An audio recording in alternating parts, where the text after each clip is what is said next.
The home of AAAs, indies, and strategies, the PC has over 500 games penned for a release between now and the end of 2021. But we've sorted through all the titles to bring you the top 25 most anticipated PC games of 2020, 2021, and beyond, arranged by release dates.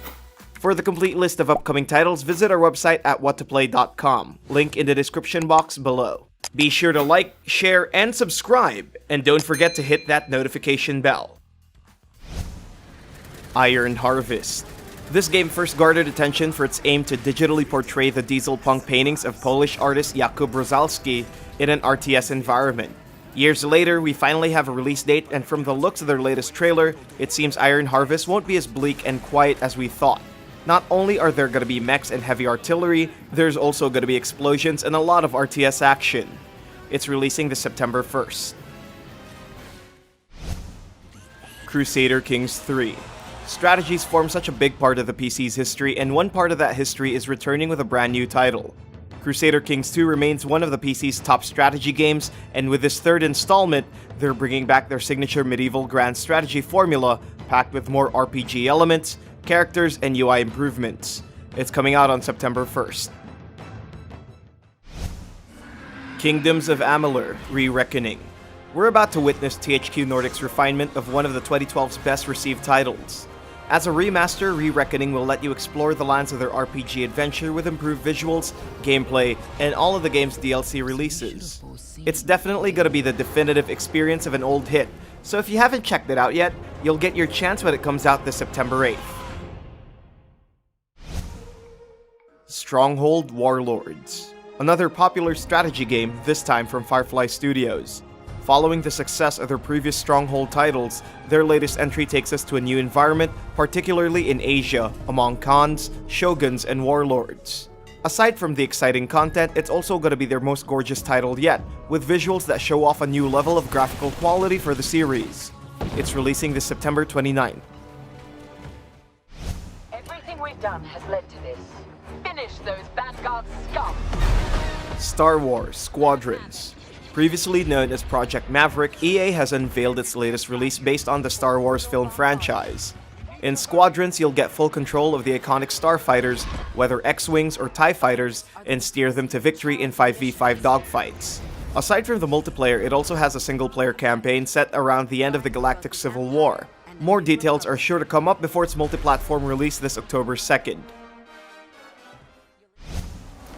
Watch Dogs Legion. It may have been hit by delay after delay, but the revolution is definitely still happening. Legion's main selling point is allowing us to recruit almost everyone into the insurgency. In their latest presentation, we get to see it in action, boasting the variety of approaches we can take and the emergent gameplay opportunities in our horizons. It's pretty exciting, and we'll get our hands on it this October 29th. Assassin's Creed Valhalla. Another anticipated Ubisoft release this year is the newest entry to the Assassin's Creed series. With the franchise's move towards RPG in mythological societies, Norse Vikings were a reasonable next step. Their recent gameplays may have disappointed some gamers for seeming less like a next-gen title. However, many AC fans are still excited for another deep dive into histories and myths, and it's scheduled to release this November 17th. Oh my god, we're so fucked. Cyberpunk 2077. We've been talking about this game for years now, but CD Projekt Red has managed to keep the hype going with deeper and deeper previews into the world and gameplay of their latest masterpiece. So far, we've gotten a trailer of the characters that make up the plot for Cyberpunk's story, as well as a tour of the dystopian Night City. We're sure we'll be getting more as we count the days till its release this November 19th. Fuck. Far Cry 6. Far Cry is known for their memorable villains. In this new chapter in the series, we're set another unforgettable portrayal with the dictator Anton Castillo, portrayed by no less than the menacing Giancarlo Esposito. Set in the fictional Yara, its capital city, Esperanza, is said to be the series' most impressive setting yet. An expansive playground for you to attack government with whatever means available. We're still a long way off though, with a release scheduled on February 18, 2021. The Medium. After Layers of Fear, Observer, and the latest Blair Witch, Bloober Team is set to add another feather in their cap with this new first-person horror game. Taking place in an alternate reality Poland and packed with psychological horror tropes and plays on perspective, it feels like it'll follow the footsteps of Konami's Silent Hill series. It's coming out sometime this holiday season. Bare your fangs, Spartan. Halo Infinite. Thanks to the recent Xbox Series X presentation, we finally have gameplay for the latest in Microsoft's exclusive FPS series. Unfortunately, it may not have come across too well, with some confused by plot points and even more disappointed by its supposedly next-gen graphics. The good news is that gameplay seems to be heading in the right direction, and curiosity will trump all these early gripes. It's expected to release sometime this holiday season. Senua's Saga: Hellblade 2. Ninja Theory's sequel is going to be complete for the Nordic environment with the first sequel of their latest IP. Despite being developed by a small team, their first game was a breakout success.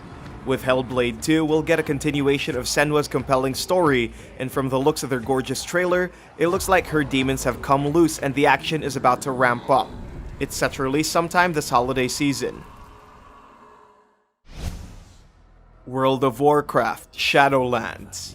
While Diablo may not be coming anytime soon, Blizzard is getting a seat in this list with another expansion to their MMORPG series. Shadowlands will take us to the end as we witness the destruction of the Helm of Domination in another epic cinematic. In terms of content, there will be 5 new zones to explore, with dungeons and the challenge of the Tower of the Damned. No solid date has been announced, but we can expect a release sometime this fall. 1,000-year war, just to start the apocalypse. Godfall. Gearbox Studios has been prepping the red carpet for the release of their new hack-and-slash IP. Far from the wacky anarchic chaos of their Borderlands series, Godfall focuses on high fantasy, complete with magic and medieval weaponry. It's not exactly groundbreaking, but if anything, we're curious to see what Gearbox has in store for their new title, which is up for release late this year. Stalker 2. With renewed interest in the Chernobyl incident, it's about time we get a new opportunity to dive into Stalker's radioactive environments. After a few months of radio silence, the recent Xbox showcase finally unveiled what might be in store for us in this upcoming sequel. Not only is the trailer just as ominous as we'd expect, but it's also graphically beautiful. We still don't know its official release date, but it looks like this one's gonna be worth the long wait. Avowed. Obsidian Entertainment is gearing us up for another fantasy-based first-person RPG. Set in the same universe as their Pillars of Eternity series, we get to see the world of Eora in a different light. From the revealed trailer, it seems we'll have to get a Skyrim-like experience of magic and might. With Elder Scrolls 6 still far off, Avowed may just well steal the spotlight with an earlier release. Unfortunately, no date has been confirmed. Project Athia. Square Enix is being pretty sneaky about this latest title announcement hidden under the working title of Project Athia. The game looked pretty stunning in its reveal trailer, where we see a female protagonist in a beautiful but bleak fantasy environment. Some think that this might just be the next Final Fantasy title, but with no confirmed release date yet, nobody really knows anything for certain. Witchfire. The astronauts recently found success with Vanishing of Ethan Carter, but this return will find them returning to their painkiller roots. With Witchfire, they're taking us to 15th century Europe and letting us go on shootouts with witches and magical gothic creatures. Promising more action than their last success, Witchfire has needed more time in the oven to smoothen out graphics and gameplay. No release date yet, but we'll likely hear from them soon. Baldur's Gate 3.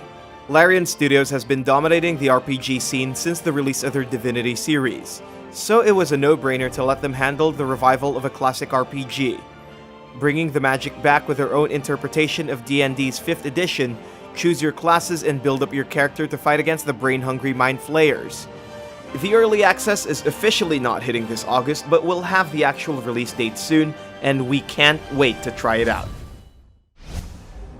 Forza Motorsport.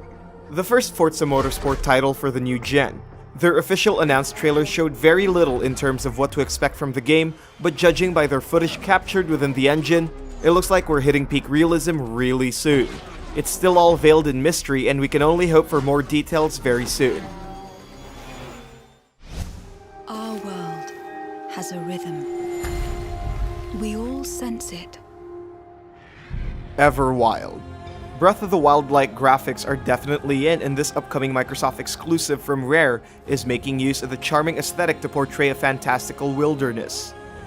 Rare has become well known for their gorgeous aesthetics, and this game is living up to their name. No release date yet. Age of Empires 4. First announced in 2017, last year saw the release of a preview of what's to come in this latest entry's gameplay. The excitement for a brand new RTS entry is definitely still palpable, but with the year-long gaps between first announcement and gameplay updates, we probably won't see more of it until at least next year. No release date yet. Dying Light 2. The sequel to Techland's sandbox zombie game isn't having the best time in development hell. Dying Light earned recognition for its unique take on the zombie genre, and although they were set to level up the sandbox experience on a whole new engine, it doesn't seem like it's gonna come out around its original spring 2020 release date. With more time in the oven, we hope they'll smooth things out until then. Sons of the Forest. If you thought the forest was frightening enough, there may be more scares in store for you in this unexpected sequel to the popular survival game. First revealed during last year's Game Awards, we still don't have much information about the game's story and content. One thing's for sure though, it's still terrifying as hell. Though it looks far along in the dev process, we still don't have an official release date. Path of Exile 2. Known for their extensive character choices and skill trees, it looks like that tradition will go on in more ways than one, starting with one of the most creative character selections yet. Just like Overwatch 2, Path of Exile 2 will only add to their deep foundations. On top of all the original's expansions, we'll also have improved skill systems, new classes, and a fresh 7-act storyline. The path will only continue, but with no release date, we still don't know when the journey will begin.